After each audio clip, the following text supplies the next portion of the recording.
भक्तजन जब भी श्री वृंदावन धाम जाते हैं, श्री वृंदावन धाम में प्रवेश करते हैं, तो सबसे पहले श्री बांके बिहारी मंदिर में श्री बिहारी जी के दर्शन करने जाते हैं। उसके बाद श्री धाम के अन्य मंदिरों में दर्शन करते हैं।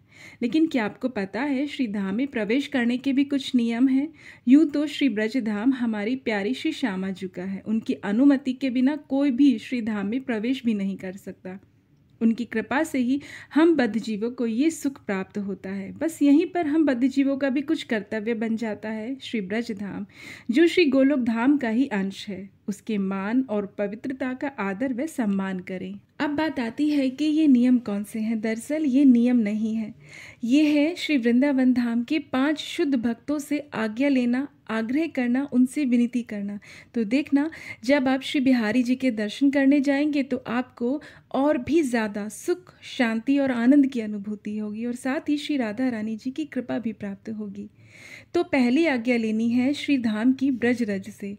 जब आप श्री धाम की सीमा में वृंदावन धाम में प्रवेश करें तो सबसे पहले अपने स्लीपर उतारकर श्री ब्रजभूमि को दंडवत प्रणाम करें और श्री ब्रजरज को अपने माथे पर लगाएं। दूसरा कार्य है, जब आप श्री धाम में प्रवेश कर लें तो उसके बाद वहाँ के वृक्षों को, लताओं पताओं को हाथ जोड़कर प्रणाम करें, क्योंकि ये सभी श्री राधा रानी के द्वारा ही विस्तृत किए हुए हैं। श्री धाम की प्रत्येक वस्तु, चाहे वो कुंड हो, सरोवर हो, कुंज हो, लता पता हो, सभी को श्री राधा रानी ने अपने हाथों से सजाया है, बनाया है।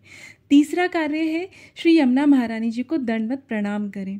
संपूर्ण श्री ब्रजधाम श्री यमुना महारानी जी के अमृतमय जल पर निर्भर है। पूरे ब्रजधाम के सभी मंदिरों में श्री ठाकुर जी की सेवा श्री यमुना जल से ही की जाती है। ठाकुर जी की कितनी ही लीलाएं, चाहे वो बाल्यावस्था की हो या किशोर अवस्था की हो, श्री यमुना महारानी जी का प्रत्येक घाट इनका साक्षी है।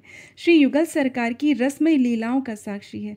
तो श्री वृंदावन धाम में प्रवेश करने के बाद तीसरा कार्य है आपका, श्री यमुना महारानी जी को दंडवत प्रणाम करें। चौथी आज्ञा लेनी है ब्रजवासियों से। ब्रजवासियों से आज्ञा लेना, उन्हें प्रणाम करने का तात्पर्य यह है कि उनका सम्मान करें। अक्सर देखा गया है कि जब भी श्री ब्रजधाम के बाहर के लोग श्री वृंदावन धाम आते हैं तो वहाँ के दुकानदारों से, रिक्शे वालों से, अन्य किसी कारणों से ब्रजवासियों से बहस करते हैं। श्री ब्रजधाम में जन्म लेना ही बहुत ही सौभाग्य की बात है।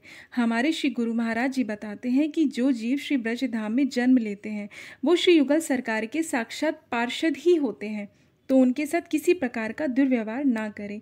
श्री ब्रजधाम में ये अपराध माना जाता है, तो आप भी ये अपराध करने से बचें। हाँ, अगर ऐसा कुछ होता भी है तो क्षमा मांग लें। अब आता है 5वां और अंतिम कार्य।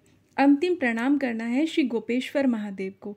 लास्ट में उनकी अनुमति लेकर सभी मंदिरों में दर्शन करें। श्री वृंदावनेश्वरी के इस ब्रजधाम में अगर आप इन 5 शुद्ध भक्तों को प्रणाम करके श्री धाम में दर्शन करते हैं, इन 5 नियमों का पालन करते हैं, तो आप देखना, आप पहले कितनी बार भी श्री वृंदावन धाम आए हो, लेकिन इन 5 शुद्ध भक्तों से आज्ञा लेकर, इनसे अनुग्रह करके धाम में दर्शन करेंगे तो जो अनुभूति आपको इस बार होगी शायद ही पहले हुई होगी।